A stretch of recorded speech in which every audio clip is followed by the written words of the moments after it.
at two different types of methodologies of gaining heat for the body. And so one is through endotherms, or these are endothermic animals, and those are ones that use their metabolism to produce heat. And most of those are going to be birds and mammals. And so here you can see the walrus. He's able to live in this particular environment that's very, very cold, not only because he has a whole bunch of fat, but because he has an enormous amount of heat capacity, to metabolic heat capacity.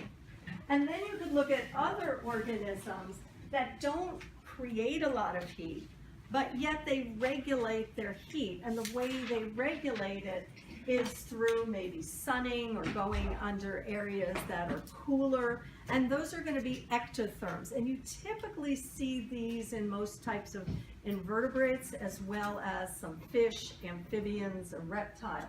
So they have to do it behaviorally.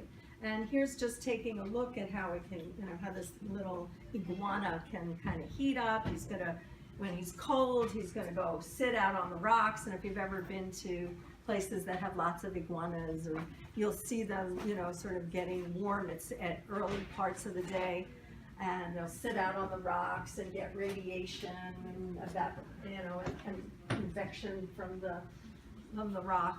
And then they might go into crevices during very extreme points of the day to cool down. There's other methodologies of maintaining heat simply by utilizing anatomy.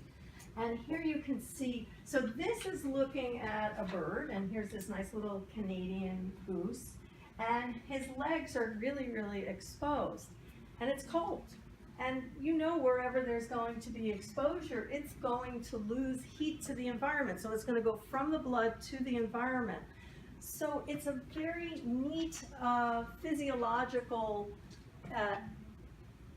anatomy adaptation that occurs, where we have the arteries, which are nice and warm coming from the body core, and we put them, they've got placed, right next to the veins that are coming up where it's cooler. So all of the heat isn't being lost, through the environment and through other places. The heat can kind of circumvent the whole system, so you're maintaining as much heat as possible. And you could also see this whole artery vein system where they're next to one another to maintain that heat. And here you can just see it in the dolphin over here in the fin there. So it's laid next to one another. We call this whole system countercurrent, meaning when you have flow one way and flow the other way, you're making use of this opposite flow. So this way, we're looking at it, we're making use of it to maintain heat. We're going to look at the function, the anatomy, and the kidney later, and you'll actually see that loop of Henle that's there. The way it's set up allows us to maintain water and salt, and we'll go over that when we go over the function of the kidney. And so there's a number of places where we see this countercurrent exchange. Also, if we look at the gills of fish and we look at the blood that's running across them, they go countercurrent to one another. So you can pull out as much oxygen as possible from that water that's coming in. So we'll look at, this is a general schematic of anatomy, this countercurrent exchange that we see repeated in different organs and systems to have different functions. All right. So what we're looking at here is we need to maintain some heat. What do we use the food for? Okay. So if we have organic molecules that are coming in, we're going to use the food that we have, obviously, to make different chemicals for anabolic functions, which is producing and making things. And we're also going to break down some of that food so that we can get some ATP. In the process, we produce heat. A lot of it is lost through the system, and a lot of it is going to stay in larger organisms. So what I want to do now is I have a bunch of dice here. Okay? And I'm just going to get you guys in groups. Okay? And you are going to design a multicellular organism. Okay? And I want you to design two. The first one is going to be one that's going to have as much contact with the atmosphere as possible. So it can get a lot of food, it can get a lot of nutrients, maybe like flatworms or things like that. But they are going to have 20 cells in them. And then what I want you to do is I want you to create another organism using the same little dice that's going to actually need to conserve energy. And so would the body plan be different? So we should actually, there we go. Okay, so look at all that exposure that you have. A number of you built some with like sort of the doubles. You went for that flatworm and Nindaria, where you basically had 2 levels, an inside and an outside cavity. So you kind of had some very similar things like that. And so there's lots of exposure. So the good thing is you're getting nutrients, you're getting all sorts of things in the environment. It's passing by. The bad thing is, obviously, you might be losing a lot of heat. So what you guys were really good, everybody kind of made the same kind of deal when we said, okay, how can you build an organism that's going to keep as much heat as possible? You kind of stacked them all up. And I saw all of these kind of stacked up. So there was less surface area around, and you had fewer dice, so I can do it. So therefore, some of these cells that are producing heat on the inside are actually helping the organism, maintain the heat, because it has to stay in the organism. So let's look at a different situation. Let's look at 2 multicellular organisms that are made in this manner, but one is really tiny. Okay, one is very tiny. Let's just make one really, really tiny.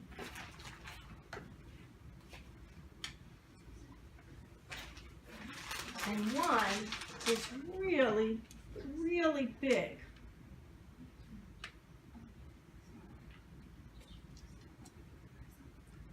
Okay. So let's take a look at these 2 organisms. Which one of these organisms is going to lose a lot more heat to the environment? The small one, right? It has much more surface to volume ratio than this big one. So if we look at this like this is the mouse, okay, and this is a big elephant. So overall, this mouse is not eating as much energy. It doesn't need as much oxygen as the elephant. The elephant obviously needs more oxygen and food. It's a bigger organism.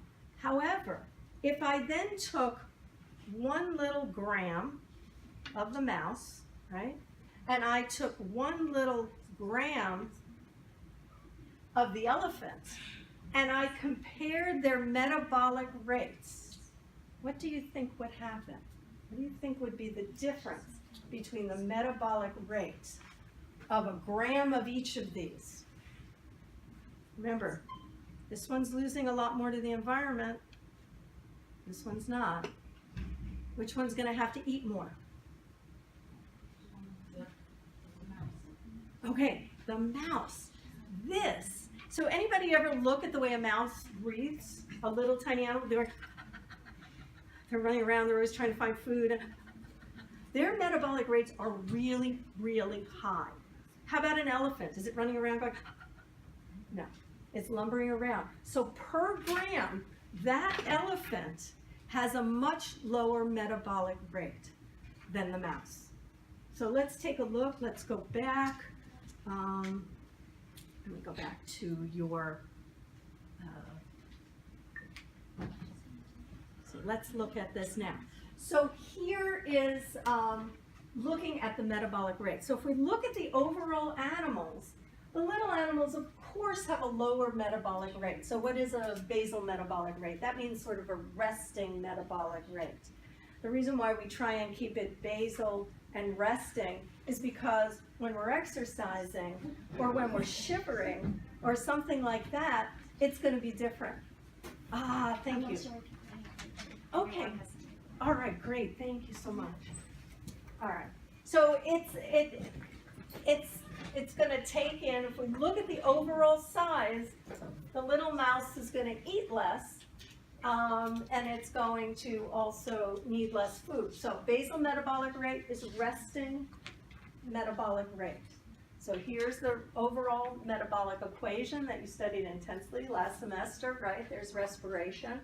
And so there it is. So if you're a little animal, you don't need to eat as much food. However, when we look at it per gram, that's looking at the individual mass. And we did a relationship. Look at these little animals, how much higher their basal metabolic rate is than the larger animals. Okay? And that's simply because they keep losing energy to the environment again and again and again. So in a couple of weeks, we are going to actually be doing this for the class. We're going to be looking at the metabolic rates between different students, okay? We're going to look at the smaller students and the larger students and see what we kind of get. And, you know, we kind of get something typically like this. So there's a number of different ways we could have done this for the lab that we're going to do. We could have looked at, you know, food consumption, but that's difficult to look at. That's difficult to regulate. Oxygen consumption, that would be kind of hard for us to kind of, you know, figure out how much oxygen we do. So then we look at things that you can put off. It would be difficult to tell how much water you're putting in it because you're breathing, you're losing it from your skin and other places. Energy, we could do that. We could submerge each of you in a pool in there, but that was kind of difficult. So what we do is we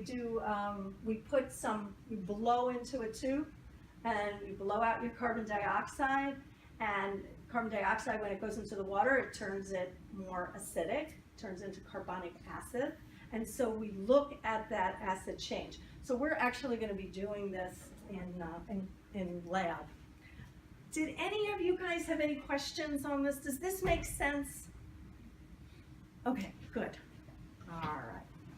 So the other thing that we kind of have is when there are extreme conditions, then certain types of organisms go into something called torpor.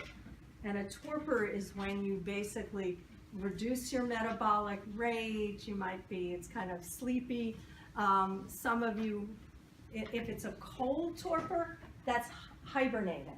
So some animals go into a hibernation, and here you can see this cute little dormice. He's all cuddled up together, and he's going into hibernation. So a couple of things that are happening now: he doesn't need as much food, he doesn't need to go out and gather in the cold, and he's reduced his metabolic rate while this very extreme cold time is occurring. So torpor is the general name for this decrease of metabolic rate during these extreme times, climactic times. But there's also one for organisms that are experiencing very, very hot or very, very dry times, because that is very difficult for a lot of organisms to deal with as well. So you'll get a number of different types of organisms going into something called estivation. And estivation is basically a torpor when it's really dry or really hot. And so you'll see these, not so much in mammals as much, but you'll see them in, you know, some types of snails. Like if you ever go out and look at a fence when the snails are all kind of climbing on there, a lot of times when it's really dry and stuff, those snails are going into their estivation. They don't like it when it's so dry, and they can actually, or they can close up that opening on the snail, right, so that they lose less heat. And you can wake them up. I mean, it takes a little bit more time, but you can kind of wake them up out of this torpor. So so torpor is the general name for this really big decrease in metabolism. Hibernation is when it happens, when it's cold, and when it's either very, very dry or very, very hot. That's called estivation. Okay. All right. You can also tell a lot about different organisms as to how they use their energy budgets. So here we're going to look at different types of organisms. You have a penguin, a deer mouse, and this python. And you know, they're all eating food, but how are they taking this food? If we go back to this equation, how much of this, the food that they eat, is going to go into, you know, activity and growth and keeping warm and reproducing and things like that, and how much are going to be spent on other activities. So here you see your penguin, and it uses quite a bit to keep that basal metabolic rate going. You know, it's a cold area, but the activity also tries to keep that going. You don't see a lot for some thermoregulation, and you go, wait a minute, that's in a very cold environment. How come they're not going through a lot of this thermoregulation? Well, they use a lot of other principles. They have a lot of other fat underneath, you know, on their body. They have lots of fat that can protect them, and then they also use behavioral adaptation. And then you see that poor little deer mouse. Look at how much of what he eats or she eats that has to go into thermoregulation. So it's a tremendous amount of energy. And then if you look at this python, the python is constantly growing.